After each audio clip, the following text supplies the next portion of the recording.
Blog Talk Radio. Hello, world. Welcome once again to Tuesday Talk with Key West Lou. I am your host, Louis Patron. It's been another exciting week. Many things are happening. Tonight's show is going to be a little bit different, however.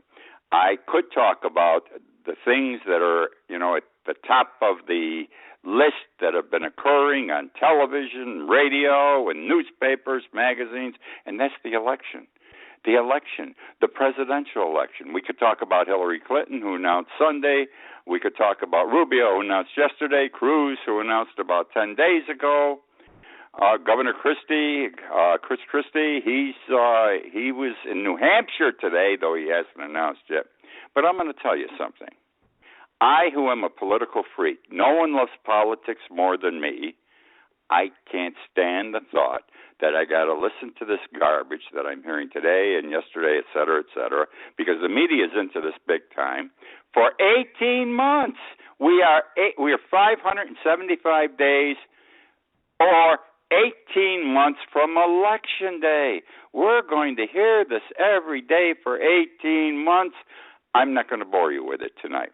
Instead, I'm going to talk about some things you should be aware of, you may be aware of. Let's see. First thing I'm going to talk about is Social Security and how it's being misused in Puerto Rico. But before I get to that, I want to show you how Social Security is being abused by our own government. I am sick and tired of hearing from the Republicans that we must cut Social Security. It is killing us. I mean, we're in so much debt in this country, and one of the reasons is Social Security. It's their money, our money. I'm almost 80 years old. We put the money in, but it's wrong that we're taking it out. And they want to cut benefits. They want to cut Medicare that is paid out of Social Security. It's wrong. It's absolutely wrong, and I'm going to tell you why it's wrong. The United States owes many countries and many entities money. That's why our debt's so large. Do you know who the United States owes the most money to? Not China. We only owe China $1.3 trillion. The United States owes the Social Security account $1.7 trillion. Social Security is the biggest creditor of the United States. Now, how does this all come to pass, and how does this all play into the garbage we're hearing from the Republicans constantly? They got to cut Social Security. Back in Lyndon Johnson's days, he said, because Social Security always takes in more than it pays out. Even now, even last year, Social Security took in more money than it paid out. Fact of life. He says, we got all this money that's built up in the Social Security accounts. And he says, we got to put it to use. I've got a war I'm fighting in Vietnam. I'm trying to help the poor, which he did with all the civil rights legislation. He says, I need money. And so he came up with a scheme with Congress and everything else, and they approved this. They passed this and gave the government of the United States permission to take the money that wasn't being used, which was a lot of money every year, because it always takes in more than it spends, and give it to the United States. Loan it to the government. They loaned it. The only trouble is they didn't give a promissory note for it so that it had to be paid back. Social Security could sue the government. No, under the law that Congress approved, the government only has to give an IOU, which has no legal bearing or significance in a court of law. So technically, the United States government has no obligation to pay back Social Security. They've never paid back a penny to Social Security. They keep taking money out of Social Security every year, and it ends up they owe Social Security $1.7 trillion. I've been talking about this for 5 years, and I talk about it because many people are unaware. Most people are unaware. And what bothers me, I am willing to bet, Democrat and Republicans alike, 95% of our congressmen today are not even aware that this money is owed Social Security and how it all came to pass. And they're all saying, we've got to cut Social Security. We've got to save money. It's bankrupting the country, which is a crock. Which now brings me to Puerto Rico. Although I love Social Security, and I think it no question. Many seniors in this country today live on $800 or $1,000 a month from Social Security. So let's stop complaining. We've got to take care of our own. But there are abuses. You know, there's a rotten apple in every barrel, sometimes by accident, sometimes by stupidity, sometimes unintentionally. Social Security considers Puerto Rico a problem in the sense that there are many disabled people in Puerto Rico because of a specific reason.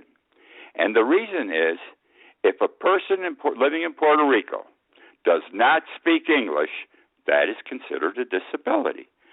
If a person does not speak English, that is a disability and entitles that person to a pension from Social Security, regardless of age. In the last 3 years, there have been 218 such cases. Not a lot, but big trees from little almonds grow. Little acorns, rather, grow.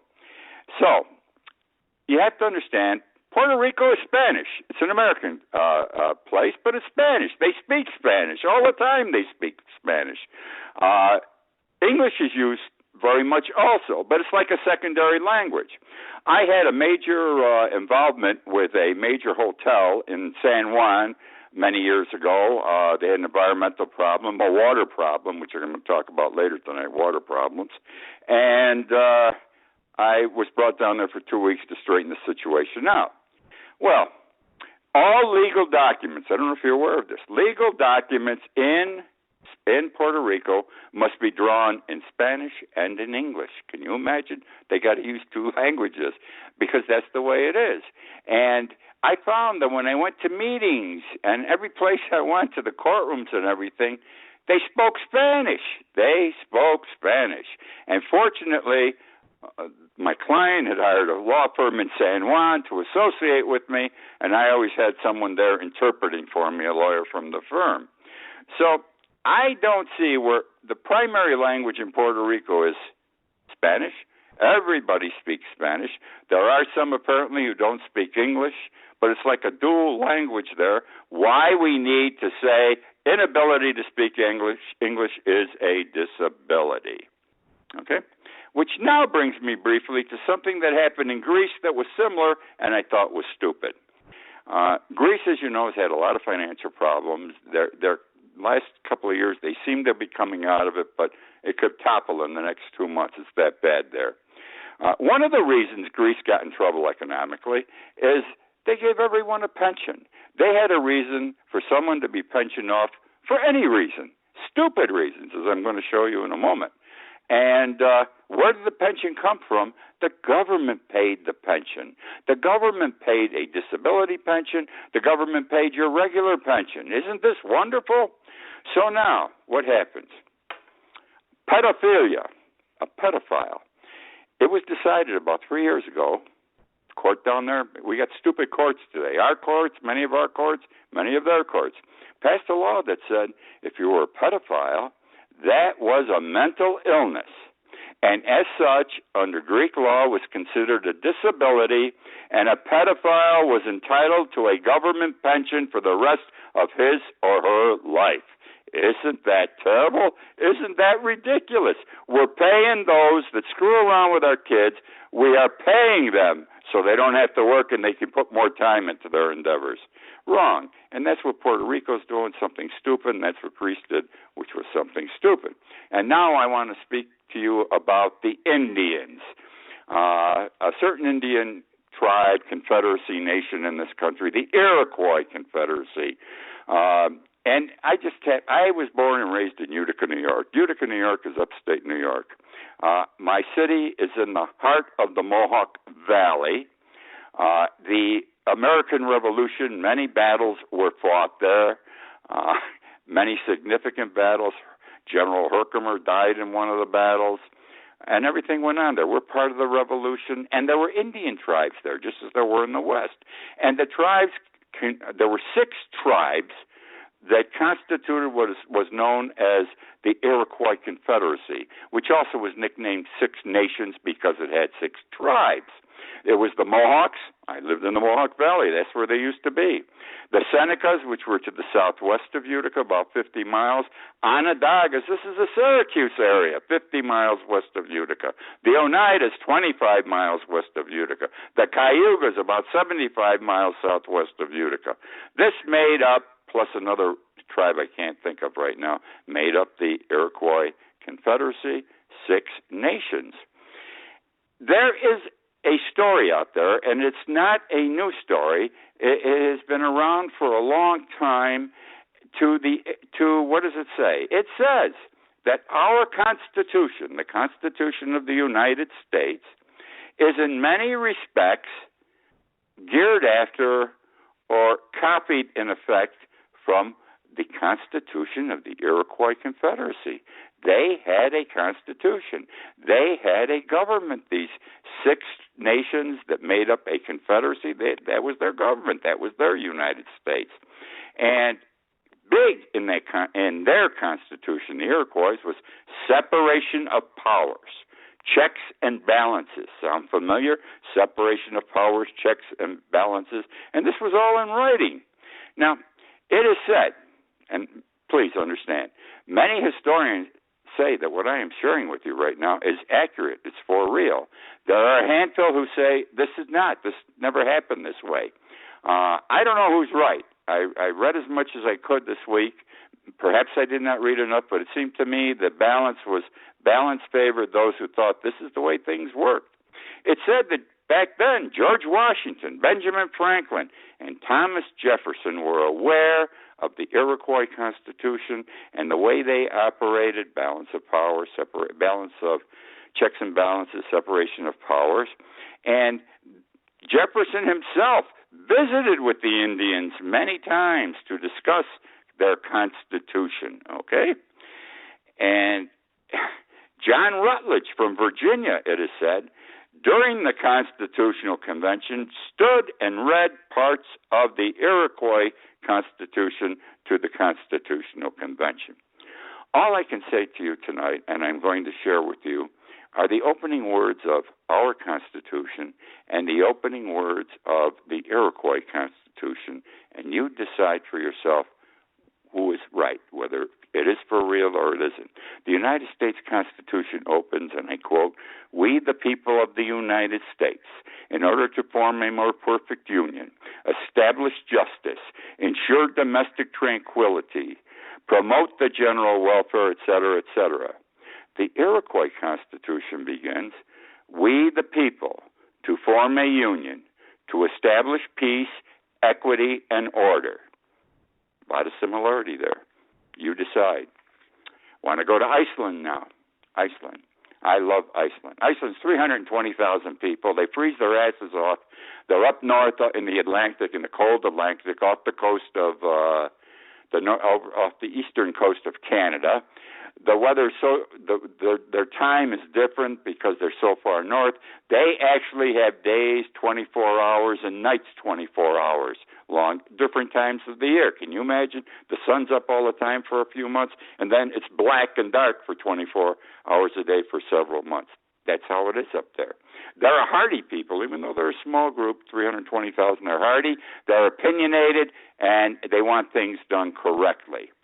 I'm going to say now, the simple way of saying it is, Iceland has brass testicles.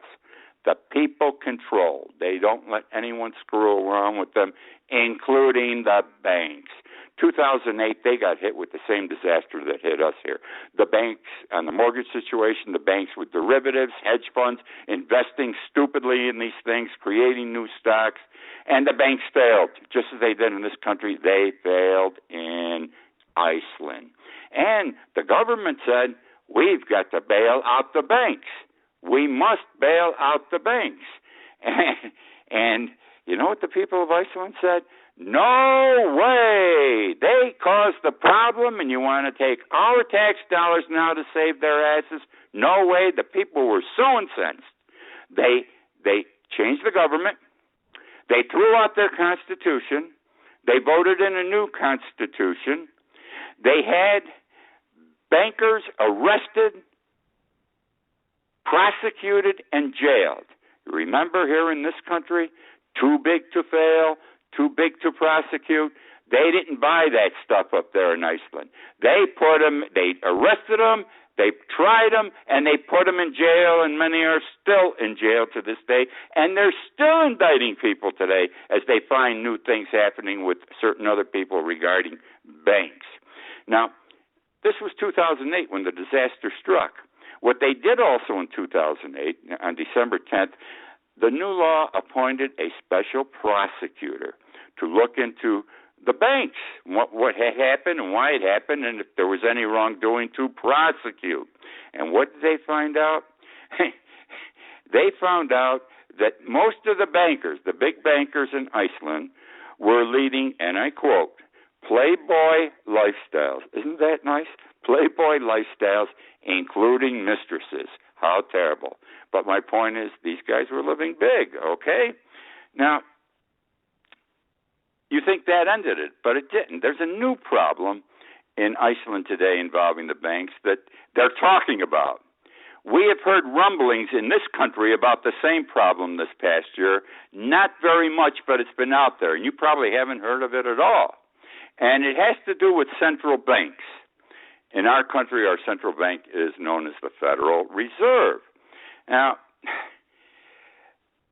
you have to understand, in Iceland and the United States, the government creates money.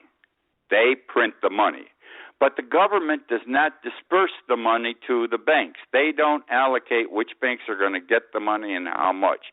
That's left to the central bank, which in the United States, again, is called the Federal Reserve.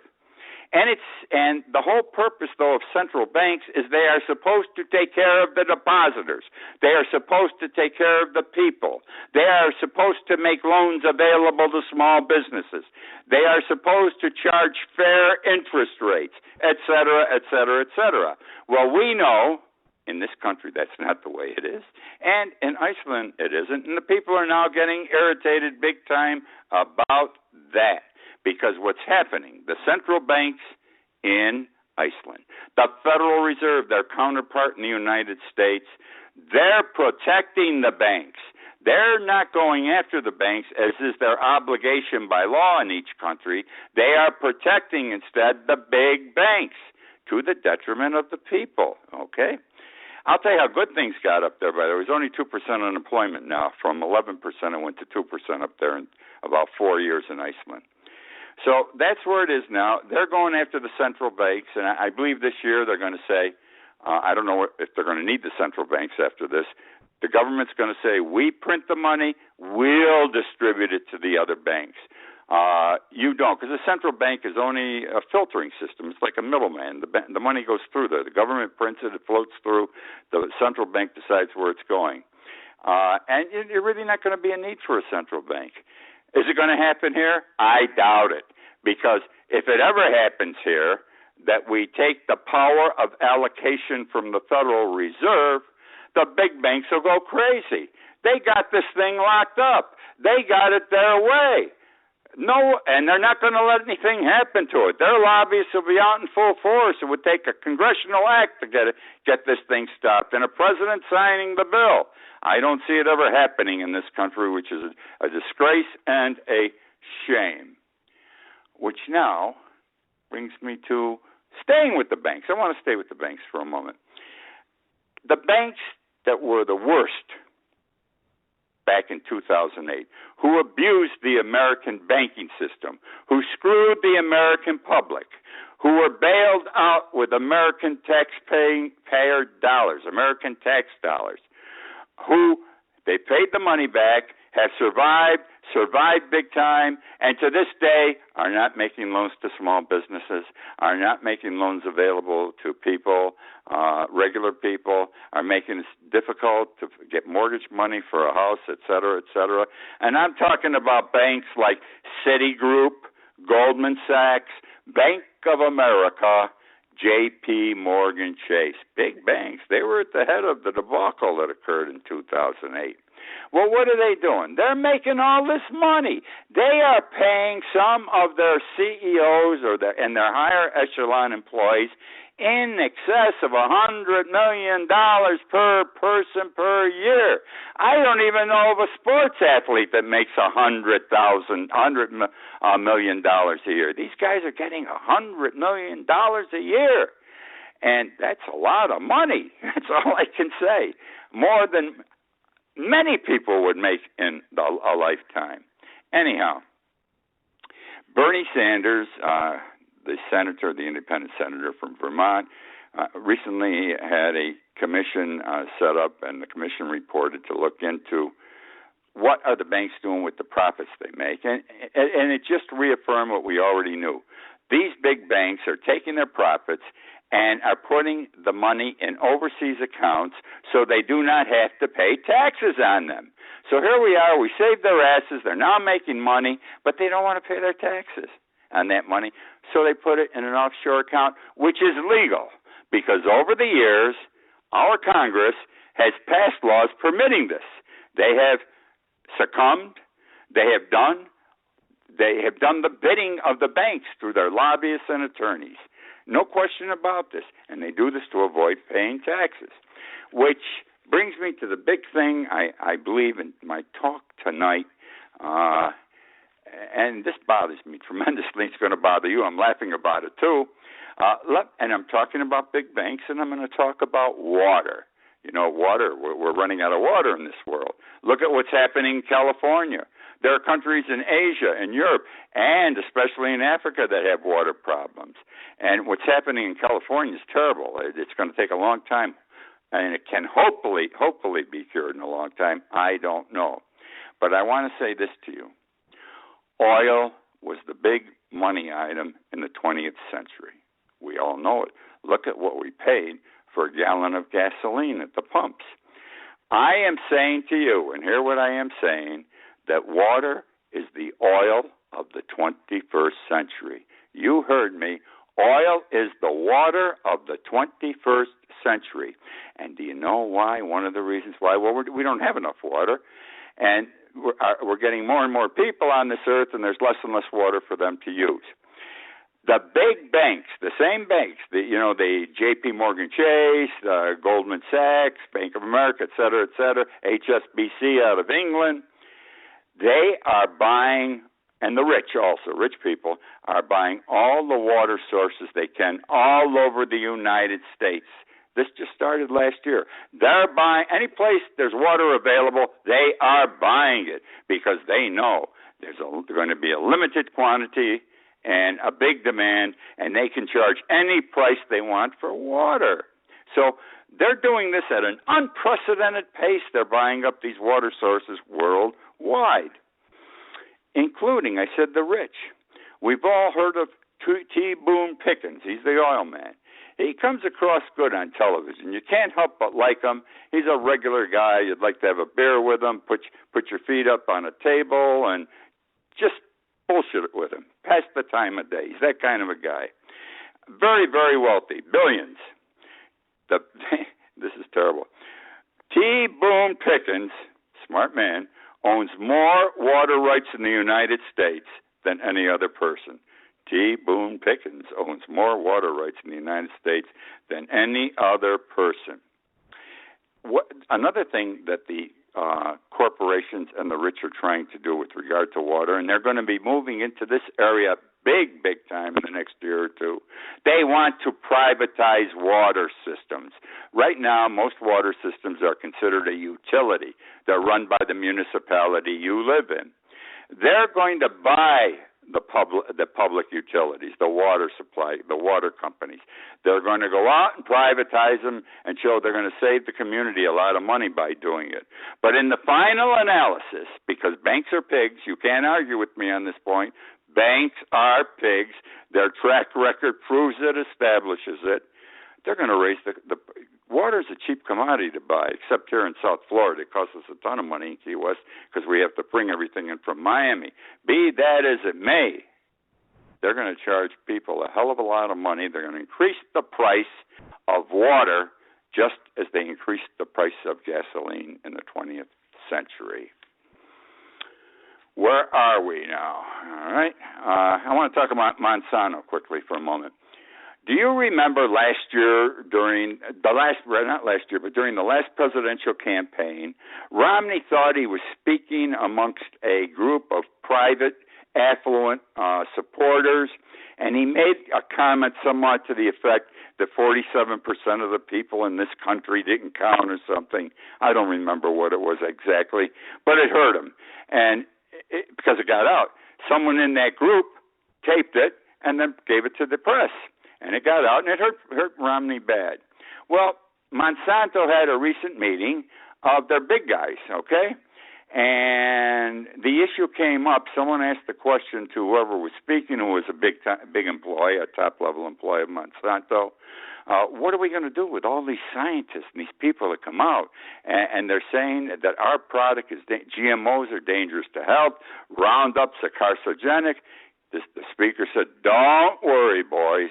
We have an entire department in Monsanto whose sole purpose is to discredit scientists and other people who make comments contrary to the good of Monsanto, who make comments that GMOs are bad, make comments that Roundup is a carcinogenic, and their whole purpose, discredit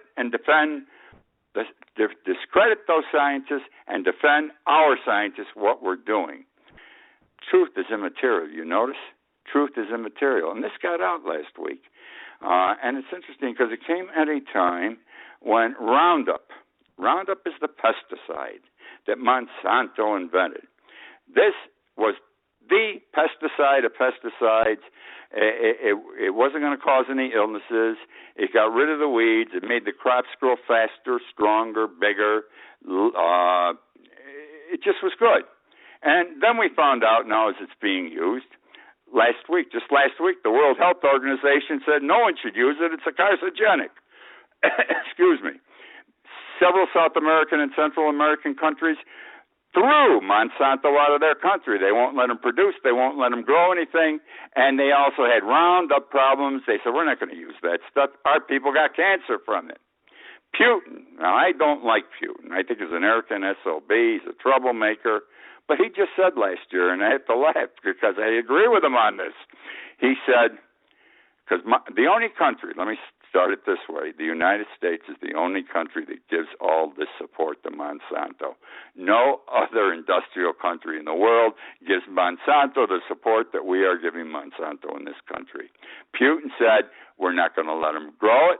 We're not going to let them use their pesticides. We're not going to let them sell their products here. Let the Americans poison themselves if they want. It's not going to happen in Russia, and he threw Monsanto out. Okay, which now, what bothers me is when they have these scientists come out and say, well, that's not true what this fellow said because it really isn't a carcinogenic, and this isn't true because this study isn't accurate. They may not win Monsanto, but they will delay for years. They'll be in court for 5 to 10 years, screwing around with this case to establish that scientist was wrong. And in the meantime, their products, which may be unhealthy, are being sold in the marketplace, are being used, and are causing ill health and death to thousands of people. Which now brings me to an interesting thing. I have a hard time sleeping. I don't know if it's my age or what. And in the middle of the night, if I wake up, I turn on television. I turned on television last week. In the middle of the night, 3 o'clock in the morning, is an ad by Lowe's. You know Lowe's. It's like Home Depot. And it's saying, buy Roundup. We are having a sale on the pesticide Roundup. I could not believe it. Disgusting, terrible, arbitrary, a known carcinogenic. Buy it. We're having a sale. Well, that's my show for this week. I hope you have enjoyed once again, and I hope you'll be back again next week and tell your friends to join us. These are interesting topics, and I hope that to an extent they're food for thought for you because all these items have presented as I discovered them, food for thought for me. I look forward to being with you again next week. Remember, this show is archived on Blog Talk Radio, YouTube, and also on my Facebook Key West Lou page. It shows up archived immediately. So if you don't read it here, and many don't read it here, they read the archive portion, can read it. I wrote a book, The World Upside Down. If you like this show, buy my book, read it, Amazon.com, BarnesandNoble.com, The World Upside Down. If you don't like the show, don't buy the book. You will not enjoy it. Thank you again for joining me. I look forward to being with you next week once again.